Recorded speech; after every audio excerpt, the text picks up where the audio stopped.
Bueno, pues el arqueólogo Eduardo Matos Moctezuma ha recibido las palmas académicas, la Orden Nacional al Mérito y la Orden de Caballero de Artes y Letras de Francia.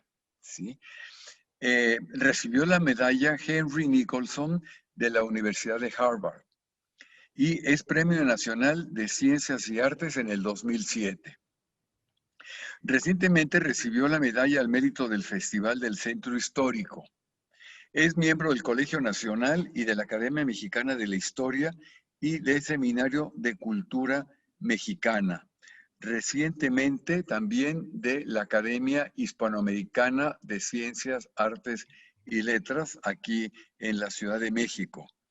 Y bueno, y recientemente también, no lo he recibido, pero ya está prometidísimo, el premio Princesa de Asturias, que vas a recibir, tengo entendido que en agosto o septiembre allá en España, En ¿no? octubre, el 28 de octubre. Esperemos acompañarte, por si necesitas alguna ayuda o algo, con muchísimo gusto te acompañamos. Y si no, pues que sea por internet, porque ciertamente va a ser una gran ceremonia, ¿eh? Espero que sí, a ver. No, no, pero seguro, ¿no? Y bueno, pues qué sé yo de sus publicaciones. Aquí, por ejemplo, ayer que estuve en la librería del Fondo de Cultura, están expuestas tus obras a la venta de los que no han sido, de los que no se han agotado los libros. Pero, por ejemplo, yo adquirí un libro pequeñito que no tenía, el de Tlatelolco, que fue tema de la sesión anterior, ¿no?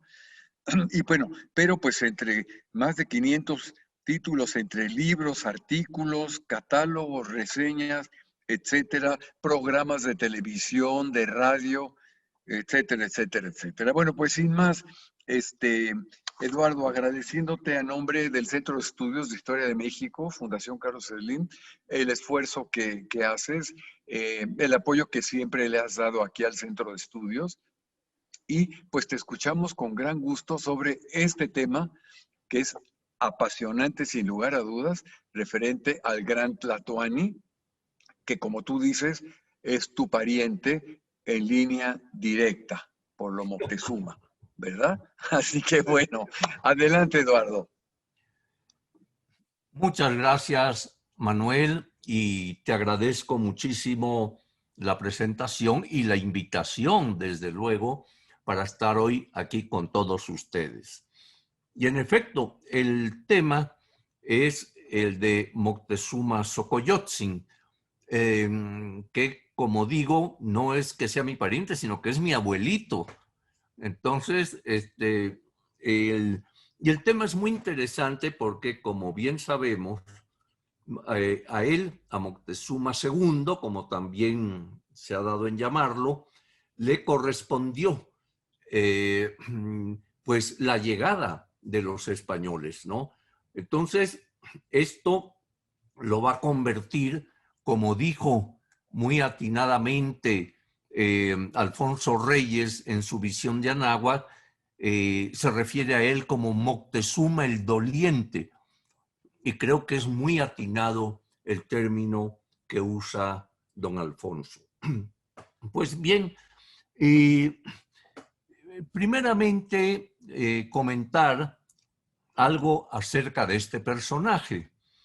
Aunque nos han quedado algunas, muy poquitas, imágenes de los Tlatoani, de los gobernantes mexicas, de Moctezuma tenemos por lo menos algunas de ellas para poder ver, pues aproximadamente, claro, cómo era físicamente el Tlatoani.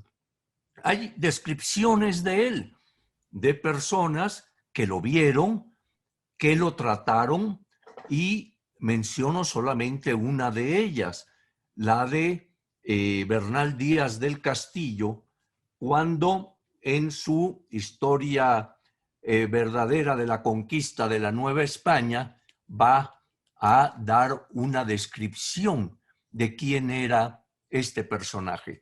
Para ello utilizo este libro editado por la Academia Mexicana de la Lengua en 2 tomos y con una soberbia introducción de Miguel León Portilla.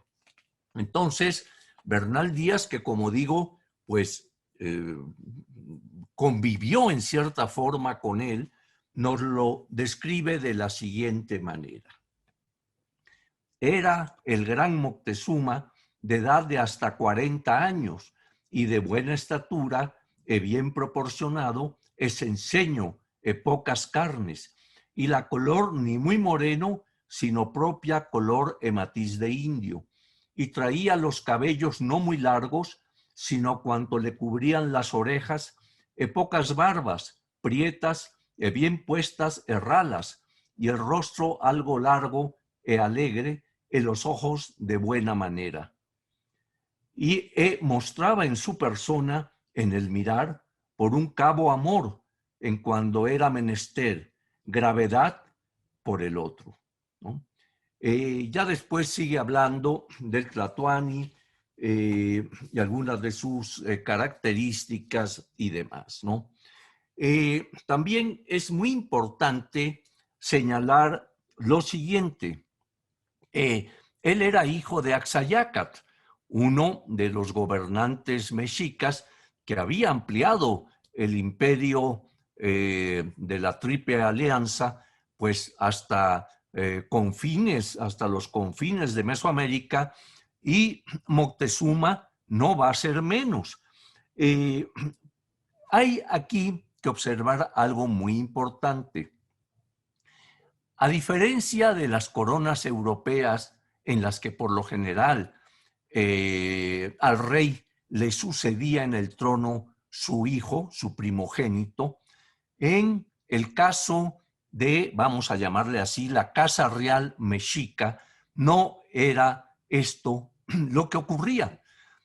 La persona que era elegida, eso sí, tenía que pertenecer dentro del linaje real, pero podía ser un hermano, por ejemplo, del anterior Tlatoani, podría ser un sobrino, en fin, o un hijo. Pero en este caso, entre Axayácatl y Moctezuma II van a estar gobernando 2 Tlatoanis, ¿no? Tizoc y Ahuizotl. Entonces, a Moctezuma le va pues a corresponder recibir o ser entronizado cuando muere Ahuizotl hacia 1502 aproximadamente, ¿no? Entonces, si hacemos cuentas, vemos cómo Moctezuma II va a gobernar por lo menos o alrededor de 18 años, ¿no? Antes de los trágicos sucesos que van a suceder poco antes de la huida de la Noche Triste.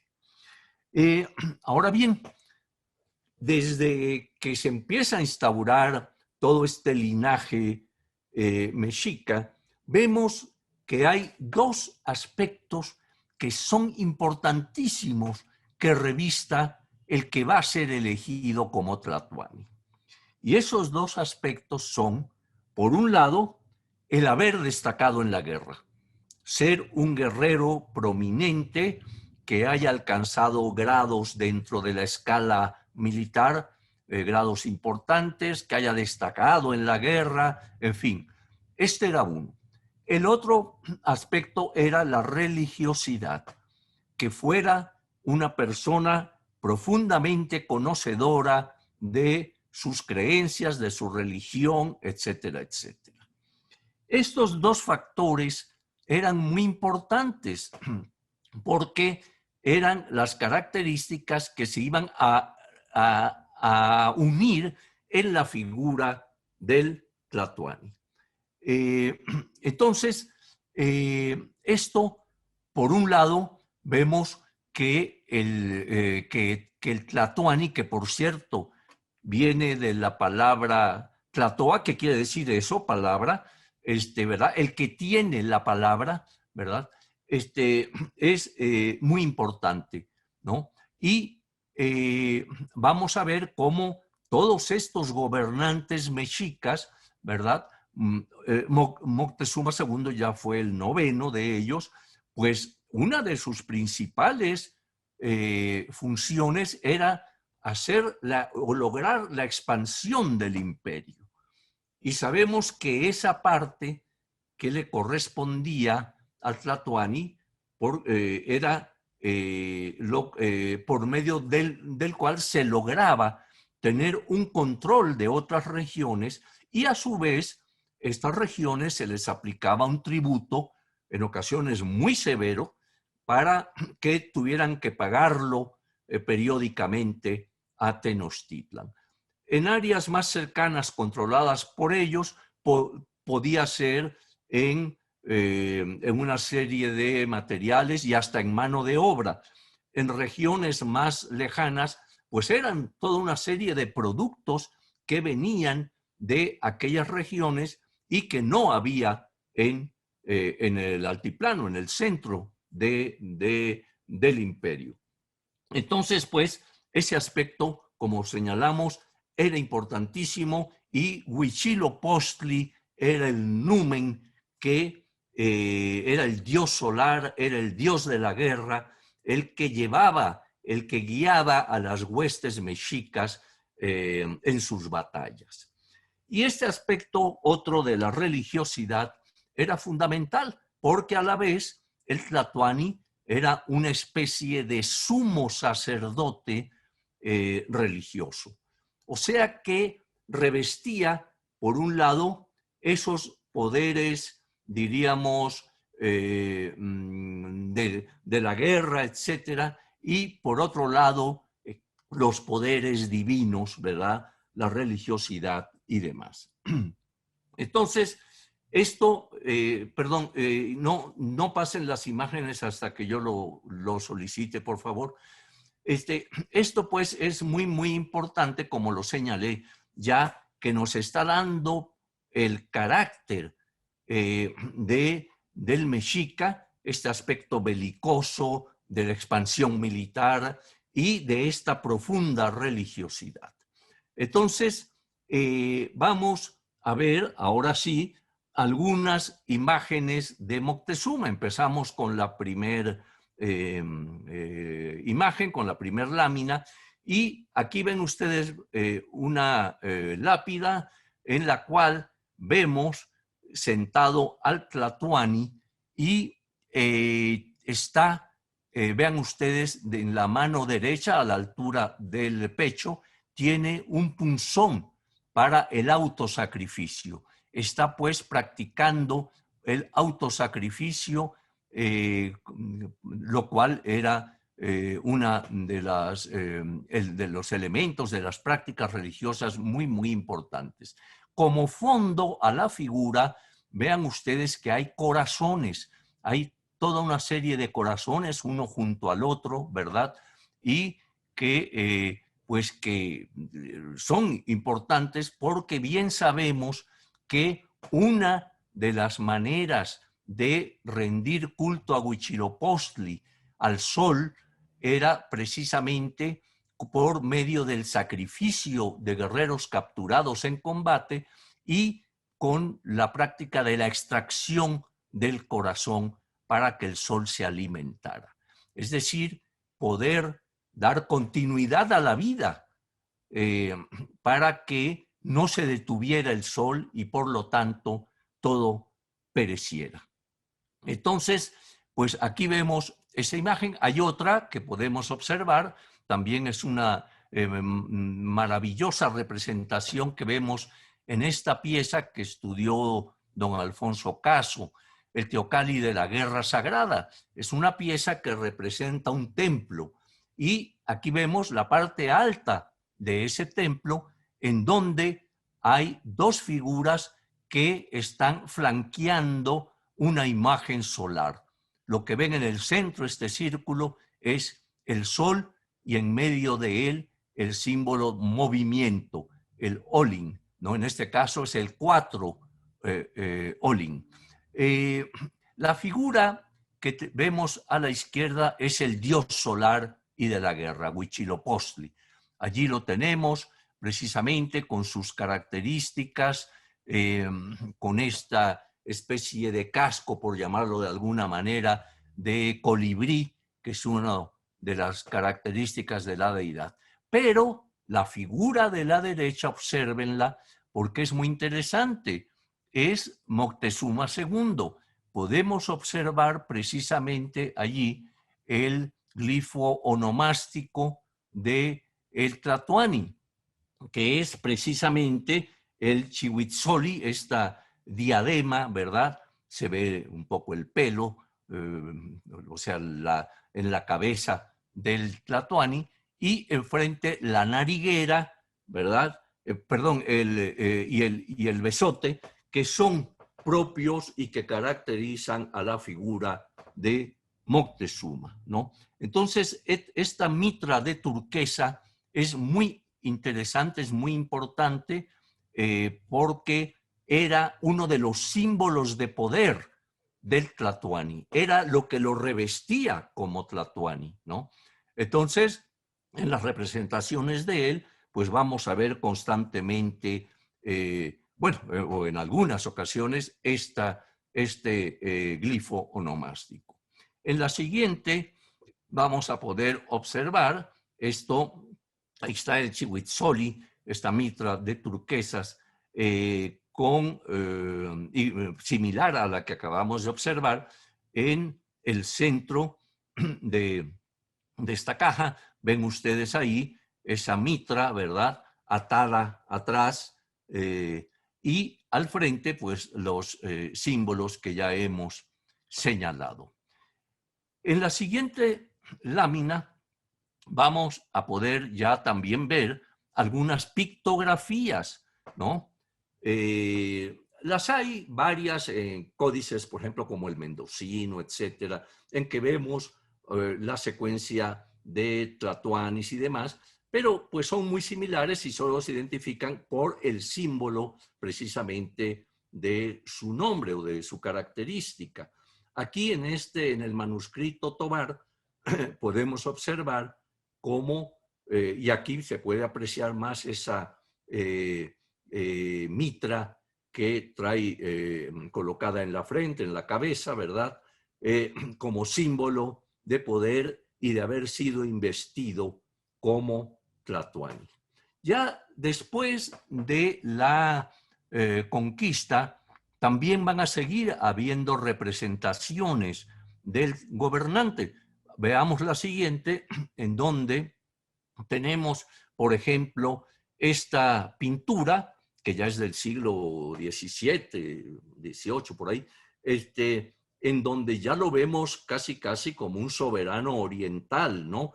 Es decir, con los atavíos típicos, digamos, de la vestimenta utilizada por los mexicas, ¿no? Vemos el taparrabos, aquí muy rico, muy elaborado, en fin, el chimal y el escudo que lo acompaña, ¿verdad? Otra vez la diadema en la cabeza, esta mitra de turquesas que le da el rango de Tlatoani, en fin, el dardo en la mano derecha, un manto, o sea, ya un poco más, diríamos, rebuscada la figura del gobernante, ¿no? Entonces, esto va a ser muy interesante porque Moctezuma era un personaje que revestía, antes de ser, digamos, coronado como Tlatoani, revestía esas dos características que he mencionado. Por un lado, vemos que Ahuizotl, el gobernante que lo antecede, va a morir. Se relata en algunas fuentes que quizá por un golpe que se da con un dintel porque empieza una inundación y él trata de huir, en fin. Pero independientemente de eso, este gobernante, que como dije muere hacia 1502, va a ser sucedido en el trono por Moctezuma II. Recuerden que aquella lápida enorme que se encontró en el Templo Mayor en 2006, en el año 2006, y que representa a Tlaltecutli, trae un glifo en una de las garras, en el pie derecho, en el cual vemos a un conejo y con, digamos, los círculos, ¿verdad?, que están indicándonos en un caso, digamos, 10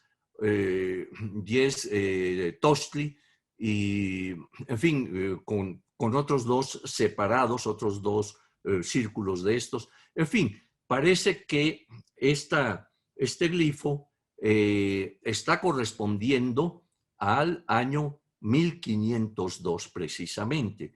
Quiere decir que esta enorme lápida de 4 metros por lado, pues fue elaborada seguramente por órdenes de Moctezuma II al asumir el trono, en honor y en conmemoración de el anterior Tlatoani.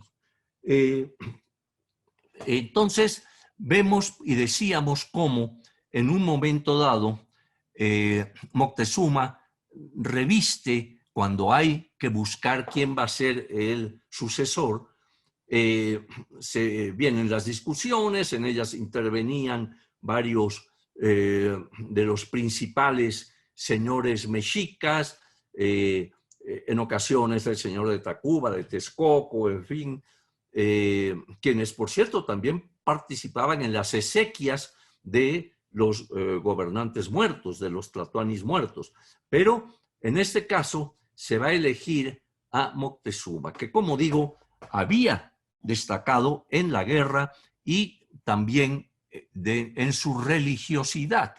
Entonces, vamos a ver cómo en la siguiente lámina podemos observar, ya es un cuadro de finales del 19, de Unzueta, de Adrián Unzueta, en el cual se puede observar que Moctezuma está, ahí se le representa barriendo, en fin, vestido de una manera muy sencilla y demás, y es avisado de que ha sido elegido como Tlatoani. De aquel individuo que había destacado en la guerra y que tenía esta profunda religiosidad y esta, pues yo diría, aparente humildad, en cuanto toma el poder va a transformarse, porque va entonces a sacar un carácter, unas características, y una de las primeras medidas que hace es, digamos, sacar como servidores en el palacio real, a toda una serie de personas que no pertenecían a la nobleza. Él se quiere rodear de gentes, de hijos de los nobles, etcétera, porque no tiene confianza, o por lo menos así se nos señala en algunas fuentes, ¿verdad?, en ninguna otra persona. Manda hacer las casas nuevas de Moctezuma, que se ubican debajo de lo que hoy es Palacio Nacional, ¿verdad? Allí establece su gran palacio y acompañada además de bosques, de un zoológico, ahorita vamos a poder ver algo de eso, y pues ya de un boato y una grandeza impresionante, ¿no?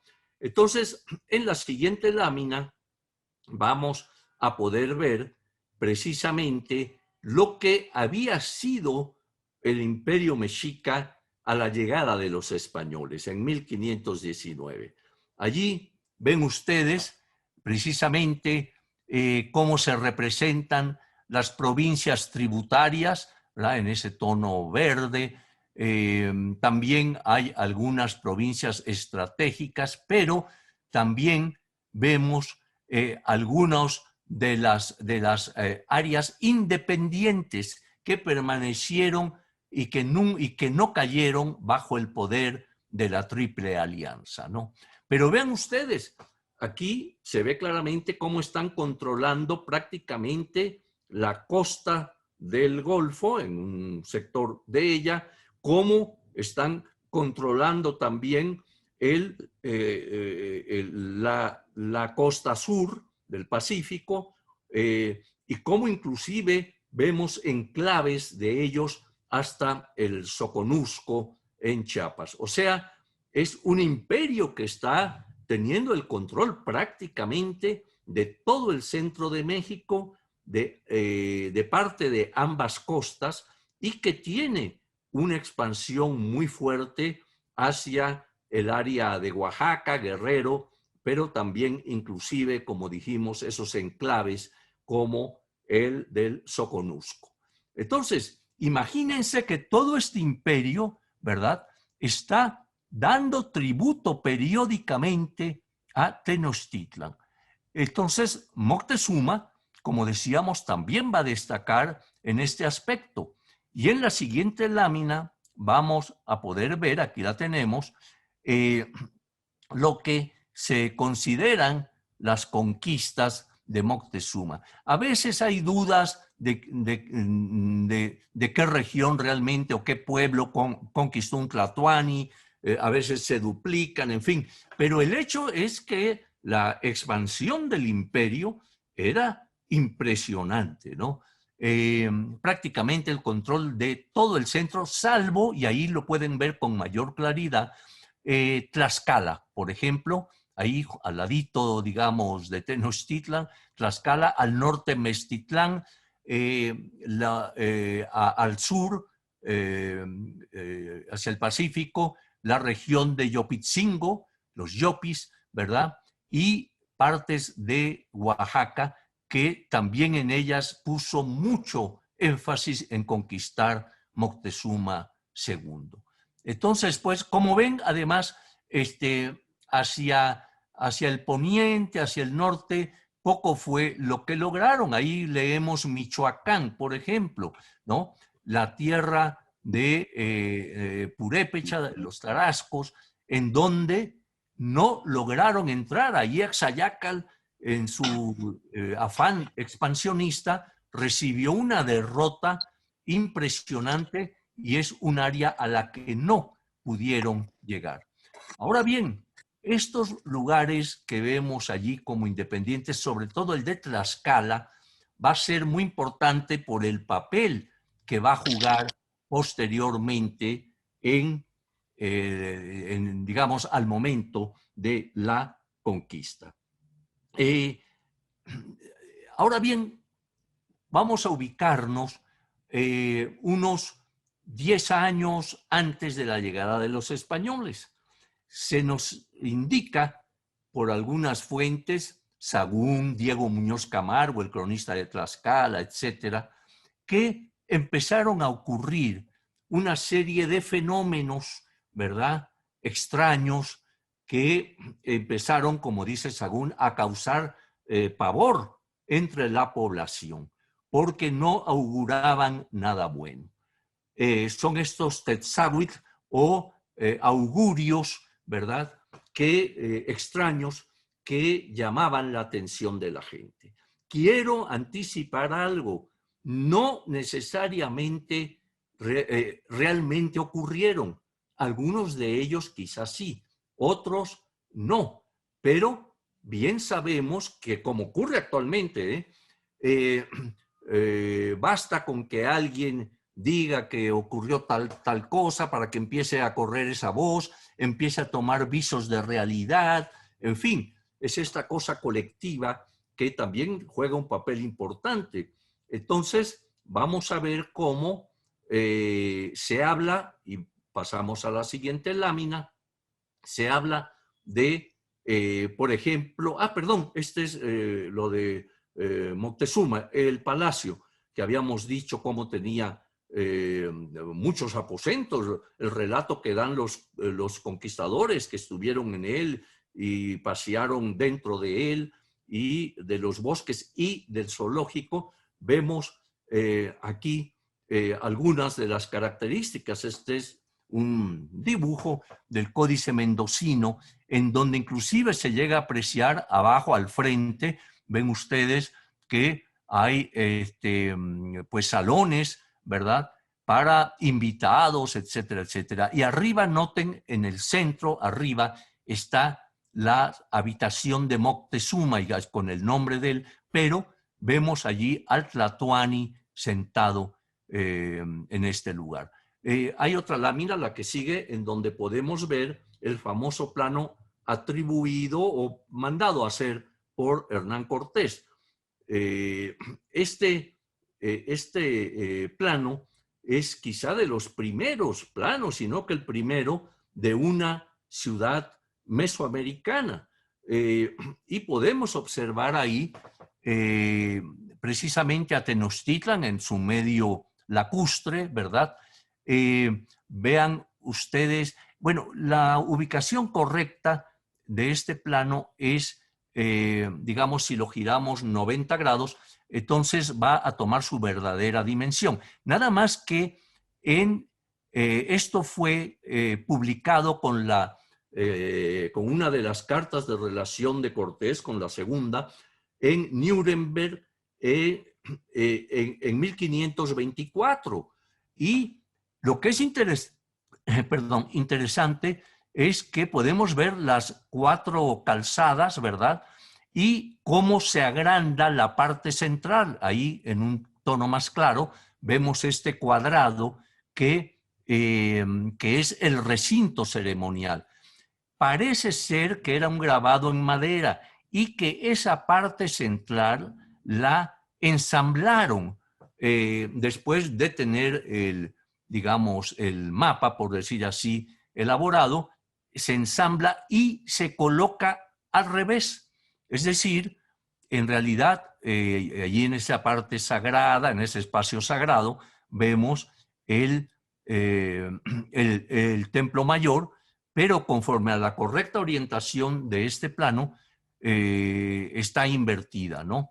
Y también vemos el Zompantli, vemos una figura decapitada, posiblemente la escultura de la diosa Coyolxauhqui, no lo sabemos a ciencia cierta, y vean ustedes que hay un cuadrete en rojo en donde se quiere resaltar la parte del zoológico.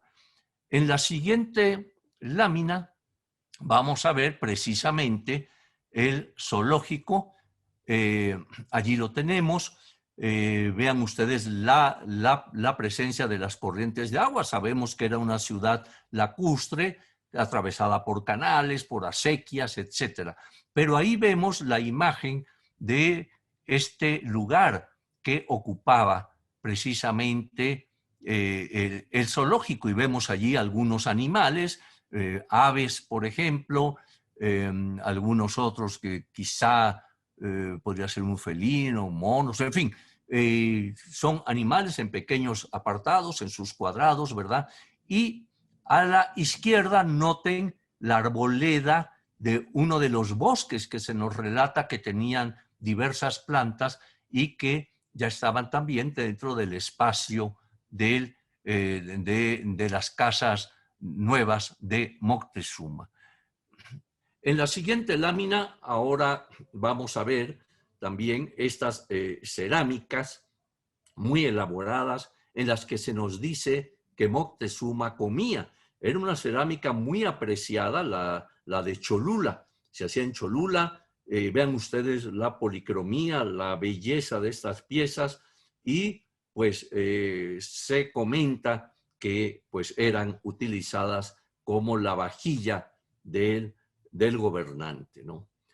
En la siguiente vamos a observar también ya estos momentos en que en pinturas también ya de finales del siglo XIX, en donde se manda a hacer un grabado en las rocas para perpetuar la figura del Tlatoani.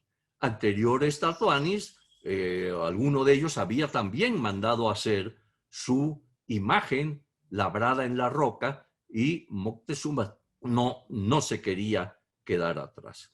La siguiente nos va a mostrar, ahora sí, volvemos a retomar el hilo con el que habíamos comenzado, de estos Tetzaveh, de estos presagios, ¿no? De los que nos informa Durán, Diego Muñoz Camargo, etc. Aquí vemos esta imagen del Códice Durán. Uno de esos presagios relata que había una luz en el cielo con una especie de estela de cola muy larga y demás, y al parecer era un cometa. Creo que esto sí corresponde a algo que pudo haber ocurrido.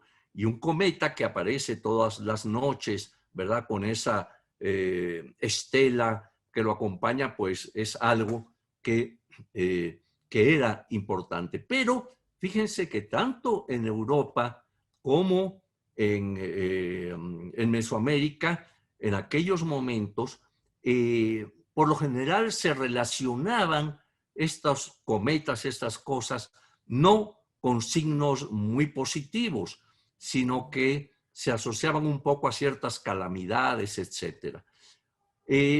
Como digo, fueron varios los presagios, fueron 8 de los que nos hablan, y entre ellos había, por ejemplo, el caso de uno de los templos que se incendia sin haber habido motivo para que causara aquel fuego, ¿verdad?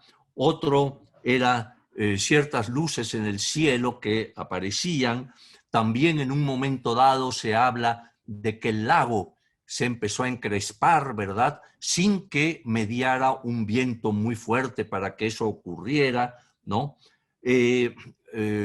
Vemos y se nos dice cómo una mujer salía en las noches y gritando, lamentándose, ¿verdad?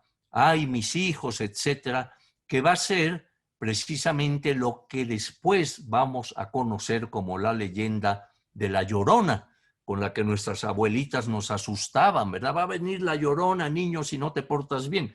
Pues vemos precisamente uno de estos presagios que se refería a esta mujer que aparecía y después ya en la noche, etcétera, etcétera, ¿no? También se habla de hombres de 2 cabezas que aparecían y cuando se les quería observar, en fin, desaparecían, ¿no? Y algo muy interesante, se dice que unos pescadores en el lago capturan una grulla, un ave, es llevada ante Moctezuma. Y esta grulla, Moctezuma la observa y dicen que traía un espejo en la cabeza, ¿no? En la frente, en donde él se asoma y ve una serie de estrellas, pero dicen que también cómo venían avanzando contingentes enemigos, ¿no? Hacia Tenochtitlan.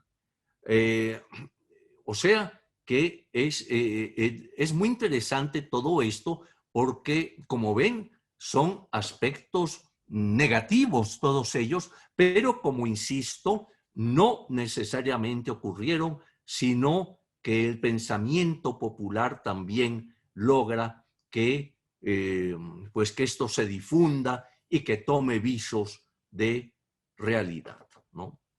Y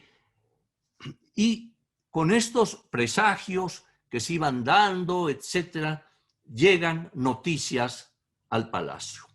Noticias nada halagüeñas, noticias en que se habla de que hay castillos flotantes, ¿verdad? Torres flotantes en el mar, y que vienen allí individuos diferentes, se le describen a Moctezuma, se pintan inclusive, se los llevan para que él vea estas personas que están apareciendo en la costa, ¿no?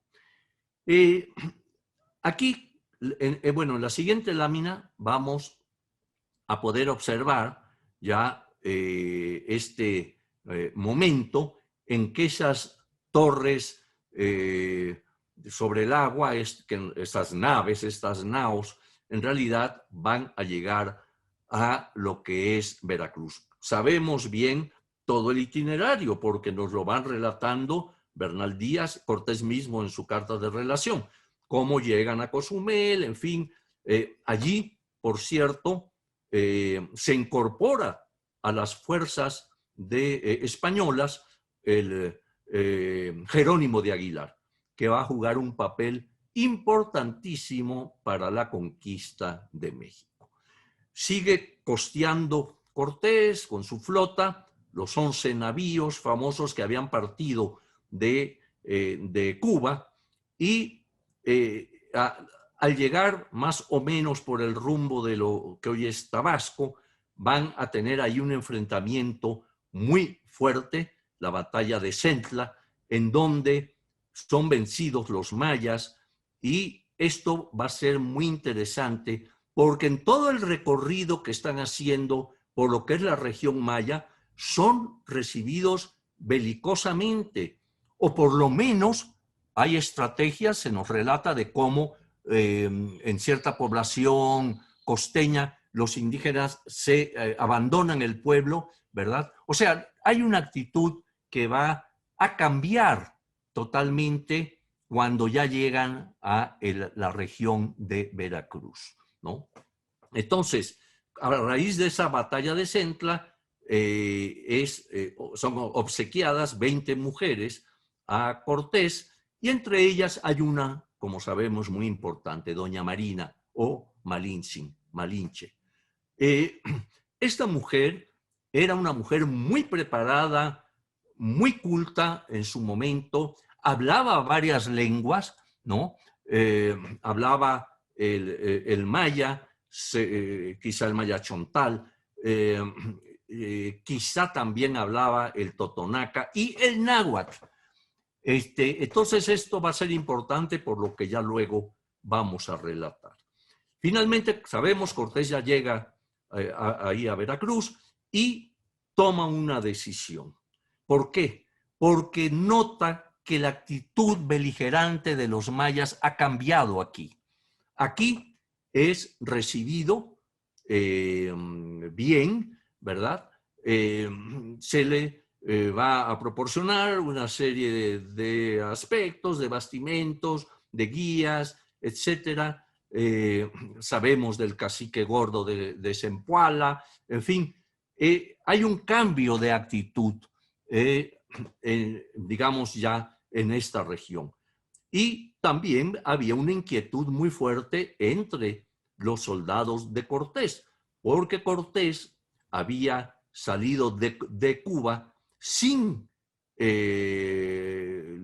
digamos, la venia del gobernador de Cuba, Diego Velázquez, quien lo había designado a él, a Cortés, como jefe de esta armada. Pero después titubea, empieza a dudar y se dice que pensaba reemplazarlo. Cortés también se entera y se hace a la mar con sus 11 navíos. Entonces, muchos soldados también tenían esa inquietud de que Diego Velázquez pues, fuera a tomar alguna acción contra ellos y querían regresar a Cuba. Entonces, estos varios factores, el encontrar ya tierras que les son, digamos, más favorables, que los acogen bien, y por otro lado, esta cosa de inquietud entre sus soldados, hacen que Cortés tome una determinación. Va a embarar las naves, que no quemarlas, como siempre se nos ha dicho, ¿no? Inclusive nuestras maestras en primaria nos decían, y Cortés llegó y quemó las naves. No las quemó nunca. O sea, las encalló, las embaró porque iba después a aprovechar inclusive los aparejos de las naves ya más adelante al momento de conquistar Tenochtitlan, ¿no? Aquí también vale la pena reflexionar algunos aspectos. Se ha dicho que, bueno, y es muy común, ¿no? Bueno, venía Cortés, que era como la figura de Quetzalcóatl que regresaba porque se decía en unas fuentes que iba a regresar por el oriente, etcétera, etcétera. Al parecer, y estudios más recientes hacen ver que posiblemente esta concepción de Cortés y algunas de sus gentes no era tan en esto que se menciona, ¿no? Y quizá algo que lo confirma es la actitud de Moctezuma. Y esto es muy importante. Moctezuma va a usar dos estrategias. La primera es enviar obsequios, enviar regalos a la costa, a enviar regalos a Cortés, pero con un fin. Sus embajadores llevan los regalos y dicen, aquí está todo esto, pero ya no avances, regrésate, vete. No quiere Moctezuma que lleguen, ¿no? Digo, yo pienso que así no se recibe a Quetzalcóatl, ¿verdad? Pero bueno, y esto se va a repetir más adelante. Cuando llegan a Tlaxcala, aquí me adelanto un poquito, cuando llegan a Tlaxcala, igual Moctezuma envía nuevamente embajadas con mantas, con objetos de oro, etcétera, y siempre la petición es, Señor, pero ya no sigas avanzando, regrésate, vete, ¿no? Bueno, entonces, estando pues, regresamos a Veracruz, allí pues él, como vemos, va, y estos regalos, por cierto, el primer gran regalo que le hacen, del cual hay un acta que se elabora, en fin, vemos allí una cantidad de materiales, por ejemplo, en oro y plata, ¿no? Discos de oro, discos de plata, plumería, cerbatanas ricamente elaboradas, en fin. Y esto pues aviva más también el interés de otra parte, es decir, el interés por lograr y obtener todo este oro, todas estas cosas, ¿verdad? Y aquello pues no hace más que avivar más también el interés. Entonces, avanzan pues, ya llegan a Tlaxcala, allí los tlaxcaltecas los reciben primero también de manera beligerante, después ya van a acordar que es mejor apoyarlo en contra de sus eternos enemigos, el mexica. Y entonces los tlaxcaltecas van a decidir apoyarlo en todos los aspectos, ¿no? Y como digo, ahí es donde manda nuevos regalos, nuevos obsequios, pero siempre con ese aspecto de que se regresen. Y aquí también hay que quitar otra idea que se nos ha mencionado muchísimo, ¿no? Es decir, que la Malinche es traidora, que los tlaxcaltecas son traidores. No lo son. No lo son porque ni la Malinche era mexica. Si lo hubiera sido, pues sí está traicionando a su pueblo. No lo era. Ella era de un pueblo cercano a Coatzacoalcos, como nos lo relata Bernal Díaz del Castillo. Y por otro lado, los tlaxcaltecas pues constantemente estaban en pugna, y no solo ellos, otros pueblos, en contra del mexica. Entonces, están defendiéndose de lo que implica el mexica, cuyo solo nombre, me imagino, causaba pavura entre las poblaciones que habían sido ya conquistadas y las que estaban por conquistar. Entonces, simplemente están reaccionando ante lo que era el imperio y la expansión de la Triple Alianza, ¿no? Sabemos lo que va a ocurrir, viene lo de la matanza de Cholula, finalmente Moctezuma cambia la estrategia. Habíamos dicho que primero era enviar regalos para que se fueran. La segunda va a ser militar. Es decir, se menciona que pone escuadrones mexicas para que una vez que salgan de Cholula y quieran seguir su avance, sean atacados. Cortés es avisado y toman otro rumbo hasta que finalmente llega el 8 de noviembre allá por Iztapalapa, que estaba, por cierto, gobernada por un hermano de Moctezuma, por Cuitláhuac, ¿no? Entonces, allí lo que sigue, lo sabemos, ya es historia, ¿no?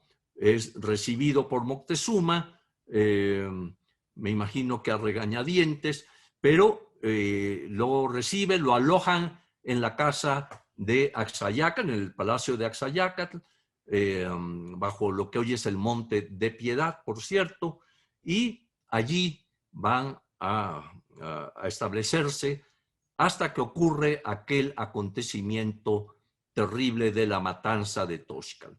Esta matanza va a provocar ya, si ya de por sí había un descontento entre el mexica, va a provocar una reacción mucho más fuerte y empiezan ataques violentos en contra del palacio de Axayácal y de sus habitantes, ¿no? Para eso recordemos, Cortés es avisado que ha llegado una flota muy poderosa a la costa, a Veracruz, y entonces decide ir porque esta flota al mando de Pánfilo de Narváez es enviada por Diego Velázquez para sujetar a Cortés. Finalmente vencen a Pánfilo de Narváez y Cortés aúna algunas de las tropas recién llegadas y es avisado de que hay combates muy fuertes en contra de los españoles en Tenochtitlan. Y entonces regresa a grandes jornadas y finalmente empiezan a darse cuenta que no van a poder resistir el embate de los mexicas. Entonces empiezan a fraguar la huida, ¿no? ¿Y qué va a ocurrir aquí? En la siguiente lámina vamos a poder ver, bueno, estos son estos biombos maravillosos, que por cierto, el doctor Ramos Medina me invitó allí al museo de don Carlos Slim, donde tienen uno de estos biombos maravillosos, ¿verdad? Sobre todo en el siglo XVII, XVIII proliferan, en que nos hablan de la conquista. La siguiente lámina nos va a mostrar ya a lo que queremos llegar. Es decir, viene este acoso al Palacio de Axayácatl, ya la resistencia se ve que no van a poder sostenerse por mucho tiempo los españoles y viene aquel pasaje en el que también podemos ver que hay controversia. Es decir, la muerte de Moctezuma. Moctezuma estaba prisionero, Cortés en un acto de audacia lo había detenido allí en el palacio de Axayácatl, lo cual no fue bien visto, por cierto, por el mexica, pero en fin, lo tenía prisionero ahí junto con Izcahuatzin y otras personas mexicas, ¿verdad? Y entonces se dice en las fuentes españolas que Cortés le pide a Moctezuma que se asome para calmar a su gente que están atacando en ese momento. La versión española es que se asoma, le arrojan piedras, le arrojan varas, en fin, todo esto, y que una piedra le da en la cabeza, lo hiere, en fin, es retirado al interior y finalmente al poco tiempo va a morir. Pero existen otras versiones ya de carácter indígena en donde se dice que no, que fue asesinado, inclusive en alguna de ellas se menciona a Alvarado, ¿no? Que sabemos tenía un espíritu un tanto violento, en fin, se menciona a Alvarado como el causante de la muerte del Tlatoani. Pero antes, y nos lo relata Bernal Díaz, algo muy, muy importante. Cuando Cortés le pide a Moctezuma que se asome, según la versión española, Moctezuma le comenta y le dice, a través de los traductores, señor, va a ser inútil que yo quiera calmar a mi gente porque ya han alzado a otro señor, o sea, ya han nombrado a otro Tlatoani. Este Tlatoani era Cuitláhuac. Al estar Moctezuma preso, sujeto, etcétera, pues los mexicas nombran de inmediato a Cuitláhuac como su Tlatoani. Entonces, Moctezuma le hace ver eso a Cortés. De nada va a servir que yo hable, yo ya no tengo el poder de la palabra. la Tlatoa, ya no soy el Tlatoani, han elegido otro señor. Y entonces, pues me imagino que Cortés le dijo, no, tú asómate y total.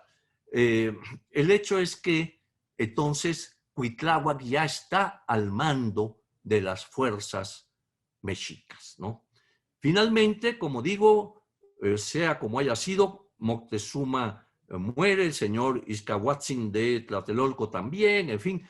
Y aquí vemos en esta lámina cómo sus cuerpos son arrojados al lago. También ahí hay algunos datos. Unos dicen que finalmente el cuerpo les fue entregado a los mexicas, quienes lloraban la muerte de su anterior Tlatoani, en fin. Otros dicen que no, que veían mal a Moctezuma, en fin. El hecho es que hay láminas como la siguiente, en la cual vemos precisamente las exequias de Moctezuma. En la siguiente lámina, por favor, vamos a ver, digamos, Moctezuma con la práctica típica para los tlatoani, que era quemar el cadáver. Ahí abajo puede observarse, se ve su mitra de turquesas, ¿verdad? Siendo incinerado como lo requerían las exequias de estos altos gobernantes, ¿no? Bien, entonces, como vemos, pues las controversias pues son muy fuertes, muy importantes, porque por lo general se da tendencia a una de ellas y sin embargo pues hay que analizarlas más para poder tener una idea más clara de lo que ocurrió. El hecho es que ya para ese momento Moctezuma muerto, Cuitláhuac muere a su vez al poco tiempo porque se ha expandido una terrible epidemia de viruelas traída, dicen que por alguien del grupo de Narváez, que se incorporan a las fuerzas de Cortés y se expande de una manera tremenda esta enfermedad. Los españoles ya habían sufrido esto desde tiempo muy atrás en la península, después ya en Santo Domingo, etcétera, en Cuba, estas epidemias. Pero el pueblo mexica, por ejemplo, no estaba inmunizado, no era inmune a esta enfermedad, que además es muy contagiosa.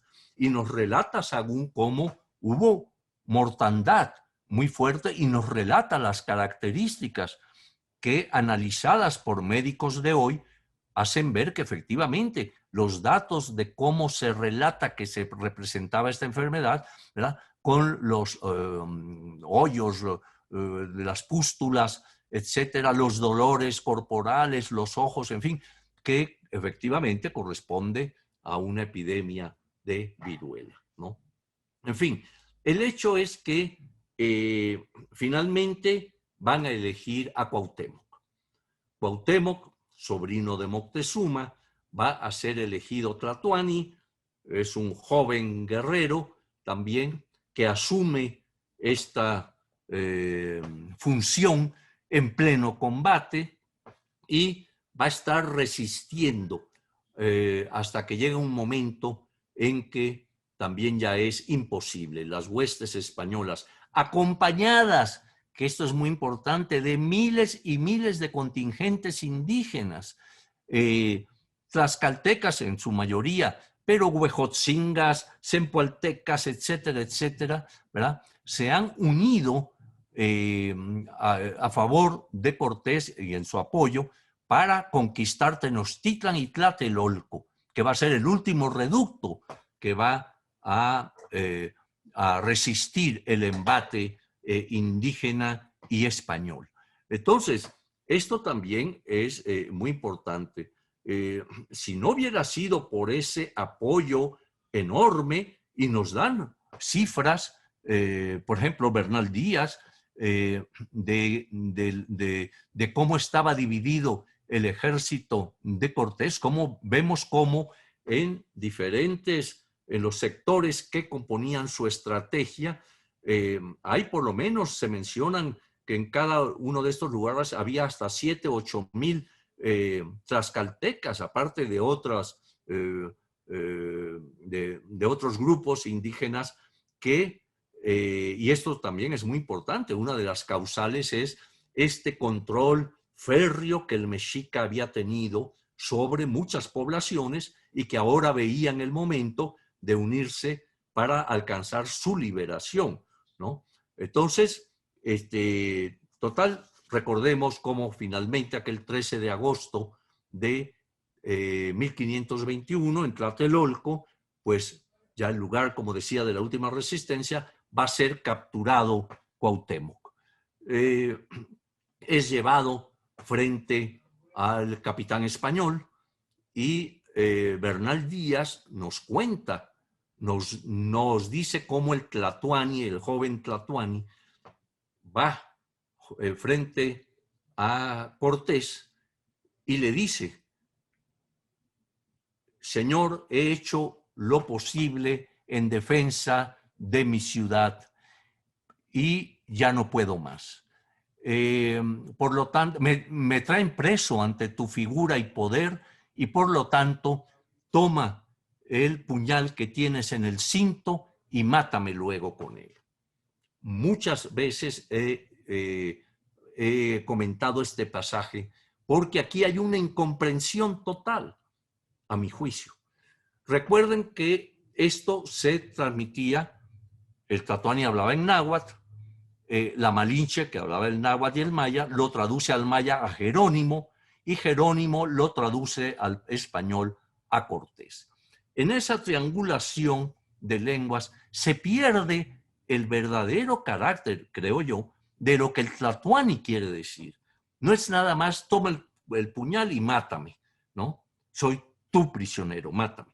No, tiene otra concepción que es sacrifícame, porque ese era el destino de los guerreros que eran capturados en combate, y Cuauhtémoc lo era.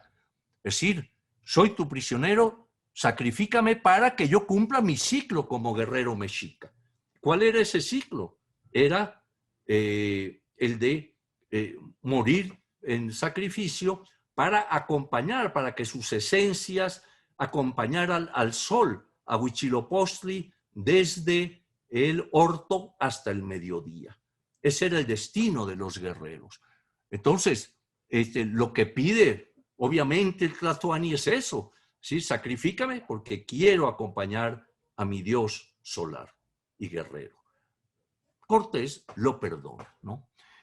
En fin, empieza a nacer la Nueva España y viene la segunda parte de la conquista, que era poder controlar todo lo que iba a ser la Nueva España, ¿verdad? Y demás. Y entonces van a ocurrir cosas interesantes. La siguiente lámina, bueno, aquí tenemos esto que se llama el sueño de Moctezuma y que está en la iglesia de San Hipólito. Y al lado hay un dibujo ya muy posterior hecho en donde llamado sueño de Moctezuma, en que Moctezuma se va allí como elevando en forma de un águila, en fin, ¿no? Pero lo interesante es que durante el siglo XIX la figura de Cuauhtémoc toma una importancia relevante, ¿no? Vemos cómo, claro, había sido el defensor de Tenochtitlan y cómo, además, el símbolo mexica del águila parada sobre el nopal, que era un símbolo mexica, y lo vemos en varias partes, va a ser, a partir del movimiento insurgente que triunfa en 1821, se va a convertir en símbolo del país. Es decir, el símbolo mexica va a quedar plasmado en los símbolos nacionales, en la bandera y el escudo nacionales. Allí, en la parte blanca de la bandera, vemos el águila parada sobre el nopal. ¿Por qué se da esto?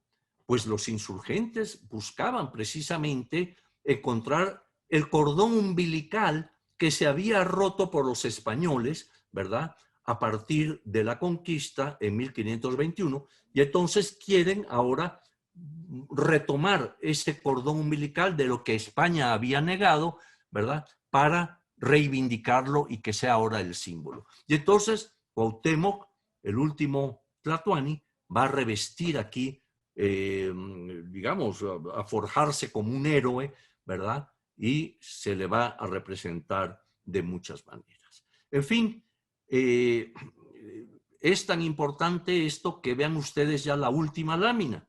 En la que sigue vamos a poder observar esto. Son las fiestas conmemorativas del centenario de la independencia que don Porfirio manda a organizar en 1910. O sea, el gobierno porfiriano hace toda una serie de actividades de todo tipo, inclusive excavaciones arqueológicas en Teotihuacán, por cierto, ¿verdad?, en la cual se va a realzar la figura de estos personajes. Entonces ustedes tienen ahí precisamente, vean esto que es sensacional, ¿verdad?, cómo allí en las calles del centro, pues están paseando en andas a un personaje con su mitra de turquesas, etcétera, ¿verdad?, conmemorando aquel pasado que había sido negado por España. Noten, por cierto, en la foto de la izquierda que atrás está el caballito. Atrás de la figura del Tlatoani vemos el caballito que representa a Carlos IV, ¿no? En fin, la monarquía que había sido vencida y que da motivo o paso a la independencia de México. Pues bien, ya con esto culmino y con mucho gusto quedo a su disposición. ¿No se oye? Muchísimas gracias al doctor Eduardo Matos por su brillantísima conferencia, que lo que nos hace es revalorar todo aquel mundo, leer todo lo que se ha escrito, porque pues es un tema definitivamente trascendente en nuestra historia, ¿no? Sí, hay varias preguntas o comentarios, las voy haciendo y te las voy pasando. De parte de, por ejemplo, aquí tenía una de la maestra Luz María Silva, que dice, bueno, agradece primero que nada. Dice, ¿hay alguna fuente que dé idea de cuántos españoles tuvieron viruela también? Y hasta donde yo recuerdo, no sé si Javier Nogués sepa algo de esto, pero hasta donde yo recuerdo no se menciona. Sagún sí da cifras para fallecimientos indígenas, mexicas principalmente. Sí, entonces, como a veces se ha dicho, no la trajeron a propósito para que se enfermaran los mexicas, ¿verdad? No. Obvio, claro. Bueno, Oscar Reyes también dice que la conquista española contó con el apoyo de pueblos sojuzgados de los mexicas, pero también dividió la Triple Alianza, pues Texcoco terminó de aliado de Cortés, aunque Tacuba compartió el ocaso mexica. Doctor Matos, ¿cuáles serían las razones de Texcoco para abandonar a los mexicas? En efecto, tiene toda la razón. La Triple Alianza estaba constituida por Tenochtitlan, Tacuba y Texcoco. Entonces, allí parece que había habido ciertas desavenencias entre Moctezuma y Cacamatzin, ¿no? Quien gobernaba en Texcoco. Había habido, al parecer, ciertas desavenencias, según algunas fuentes, en fin. Y quizá ese sea uno de los motivos que lleva a Texcoco a unirse. Pero claro, también había que ver que venían arrasando, o sea, venían con una fuerza militar tremenda, tanto naval como terrestre, ¿verdad? Naval con los bergantines, los 13 bergantines, etc. Entonces, Texcoco, efectivamente, ellos sí, aquí desgraciadamente hay que usar el término, que ellos sí traicionan a la Triple Alianza y apoyan a las otras fuerzas. Bueno, Elizabeth dice, una vez que sometían a los territorios conquistados, ¿cómo daban continuidad al dominio? ¿Dejaban fuerzas militares? Bueno, había una figura muy importante que era el calpixque, o sea, era quien tenía, un mexica que tenía el control de la región conquistada, seguramente apoyado, claro, por milicia, y este era el encargado de recolectar el tributo, ¿no? Quiero señalar que hubo, y se nos señala, por ejemplo, se puede leer a Fray Diego Durán, cómo nos señala que hubo 3 pueblos, esto antes de la llegada de los españoles, tres pueblos al norte de lo que hoy es Guerrero, ¿verdad? Totoloapan, Teloloapan, perdón, Ostuma y otro más, los cuales se levantan contra el imperio. ¿Y qué ocurre? Son arrasados, ¿no? Eso es en la época de Agüizot. Manda las tropas, arrasan tremendamente a la población, traen parte de la población infantil, mujeres y demás acá a la Triple Alianza e inclusive convocan para que gente de la Triple Alianza vaya a repoblar aquello porque eran áreas muy ricas en toda una serie de productos, entre ellos el algodón, que era necesario seguir conservando para que llegara a Tenochtitlan, ¿no? Bueno, 2 preguntas más porque obviamente hay muchísimas, pero no te queremos tampoco agotar en el tema. Elizabeth también pregunta, dice, en la estela de autosacrificio en la que aparece Moctezuma, ¿nos puede describir en qué consiste esta ofrenda, por favor, doctor Matos? Bueno, el autosacrificio, o sea, el Sí. autosacrificio era una práctica de carácter religioso en la cual había, por cierto, y los hemos encontrado arqueológicamente, punzones hechos de hueso, por ejemplo, de hueso de águila o de hueso de jaguar, ¿verdad? O con púas de maguey. Y con ellos se perforaban en los brazos, el pecho, como es el caso de esta figura, ¿verdad? Los genitales inclusive, según el carácter de, digamos, de ofrendar esa sangre a los dioses, ¿no? Entonces, era un elemento que revestía esas características de, digamos, era una forma de ofrendamiento a los dioses. Eso me hace pensar allá en la parte de Tula, los toltecas. Me comentaba alguna vez el doctor León Portilla que el Xicuco, que es un cerro maravilloso que domina prácticamente todo el panorama, decía que era el lugar de sacrificio, ¿sí? Que el Xicuco era donde iban a hacerse el sacrificio. Qué interesante. Bueno, Álvaro Cela, no está completo el apellido, dice, qué maravillosa conferencia. Saludos desde Bolivia.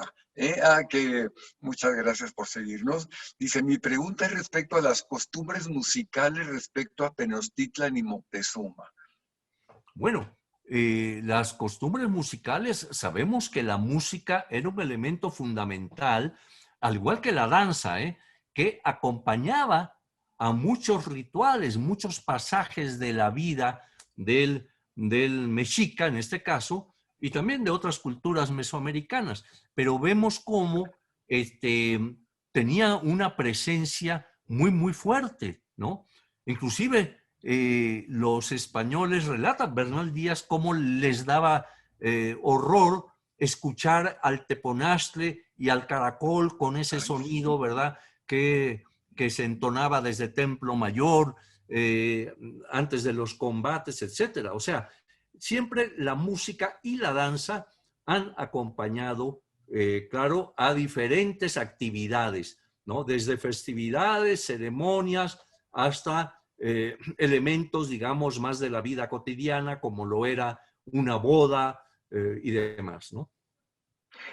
¿Tú crees que estos danzantes que se danzan ahí a un costado de la catedral, sobre todo de la parte donde está el Sagrario Metropolitano, en la calle Seminario, de alguna manera es algo similar a lo que se dio en aquellos tiempos? Creo que no. Primero, son Okay. coreografías modernas.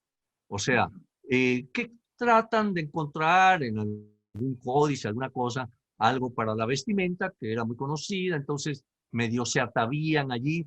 En algunos casos ya usan guitarra, que no era un instrumento mesoamericano, y los pasos que dan, no sabemos a ciencia cierta cómo era ni la música ni la danza. Es decir, hemos encontrado instrumentos musicales, arqueológicamente, flautas, estos pangüehues, etcétera, ¿no? Pero no sabemos cómo era el ritmo, por ejemplo. Entonces, igual que en las danzas, no sabemos cuáles eran realmente los pasos. Entonces, lo que vemos allí, en estas expresiones, más bien para el turista, en fin, son coreografías actuales, modernas, y que tratan de tener algunos elementos prehispánicos. Pues yo creo que con esto concluimos. Gabriela Castellanos dice, nos diste clase al primer grupo de guías del Museo Nacional de Antropología en 1964. Ay, Ah, Dios mío.